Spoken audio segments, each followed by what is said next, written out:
Om Namah Shivaya Gurave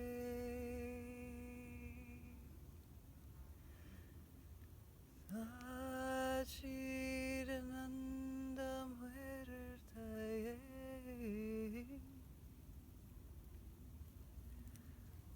Nishpapanchaya Shandaye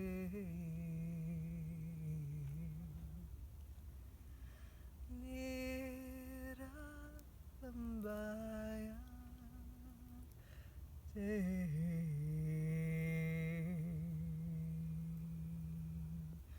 Jasi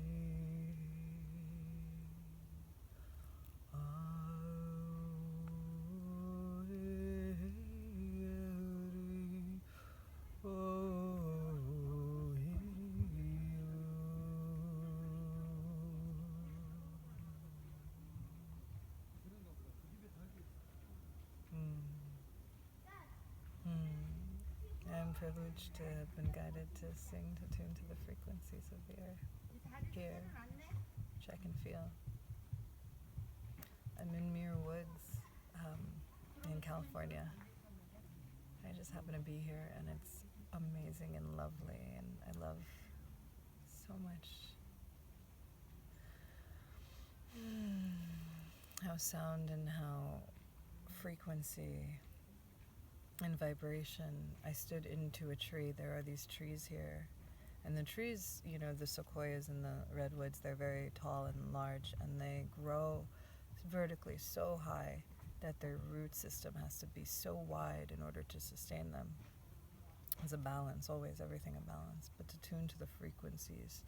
Here, sound, vibration, these trees themselves have these frequencies. They have these fields, and there are these cave trees that have these hollows that you can stand in and actually tune yourself to the field of this earth. And I was guided to sing before I started speaking, and as I'm singing, and I can feel the frequency of all of the trees and all of the wisdom that surrounds me, and it's very beautiful when we take a space of stillness to really surrender to the beauty of, you know, the earth and the majesty and the natural wisdom of the earth.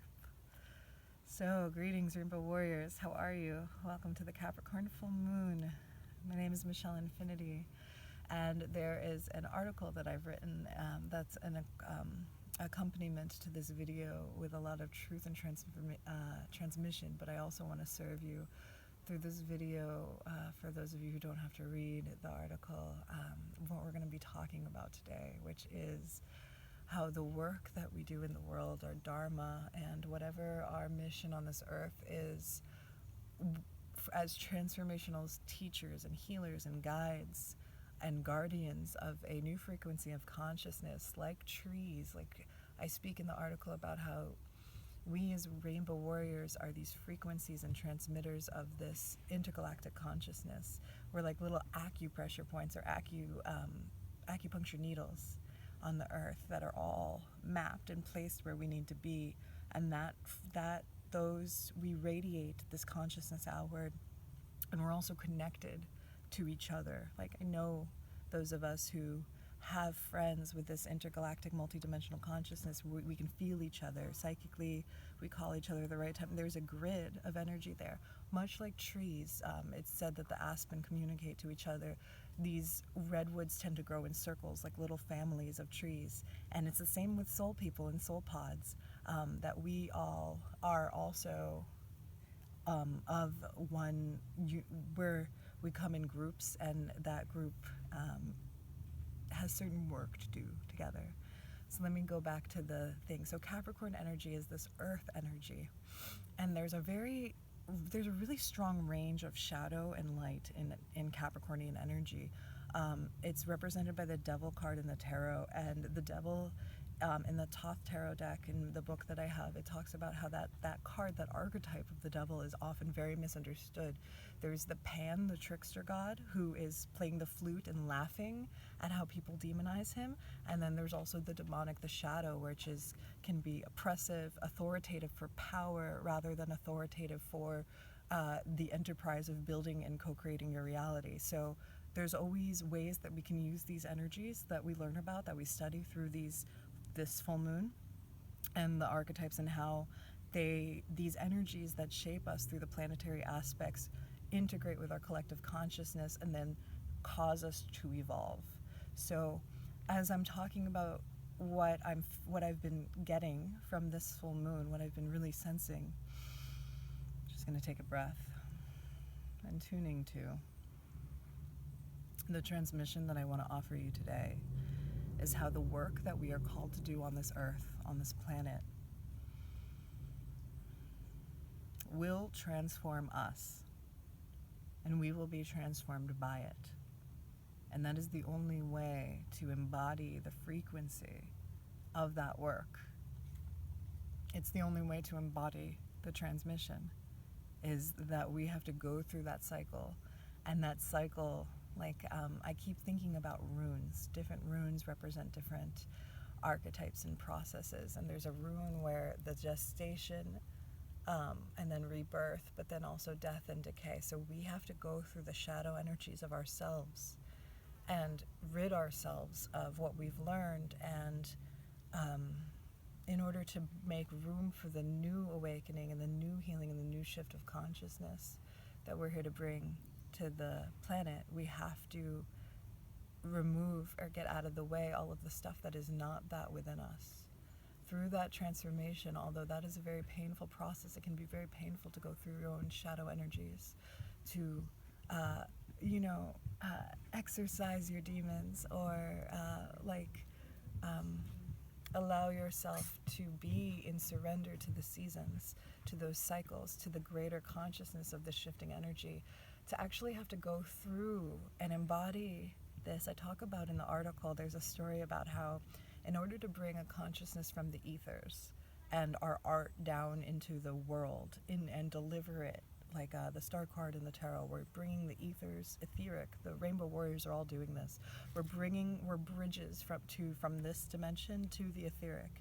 In order to do that, we must be carriers and frequencies of this transmutational consciousness. We must transmute our own inner being, and it's alchemy, and it's also very healing, because in that intergalactic consciousness and that cosmic awareness, the balance of good and bad, and what is good and what is bad, is not, we don't identify so much with it. It's kind of everything is neutral, and everything that happens to us is for our healing.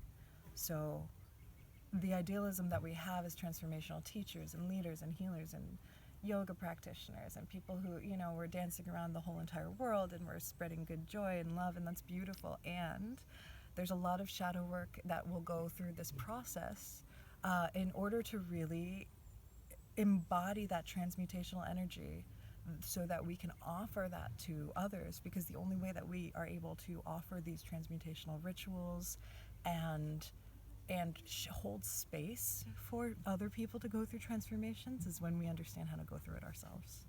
So that is what my message is for today, and that is, it's really important that we are aware of that process, that we acknowledge that process, and that we surrender to that process. So that's what I wanted to offer you.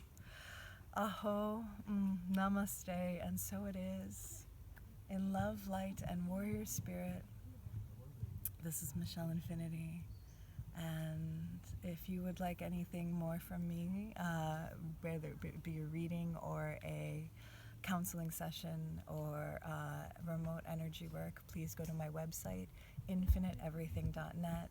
Send me an email or leave a comment below if you feel that you are either challenged by this energy, or you're feeling maybe a little depressed, which I can totally get, because Capricorn is like a heavy, weighty energy. So if you're feeling the depressed, or if you want to share what your I had this epiphany where it's like, in order to teach people things, what if we're not instructing them, but we're actually just sharing what we are passionate about and sharing what our knowledge is. So if you want to share your knowledge about your journey being a transformational teacher, healer, leader, speaker, whatever it is, or what you feel your Dharma is in the world, I would love to hear it. So yeah, aho, and then you get to actually express it yourself, which is always powerful. So aho, may you be blessed, Rainbow Warriors of the Light. Aho.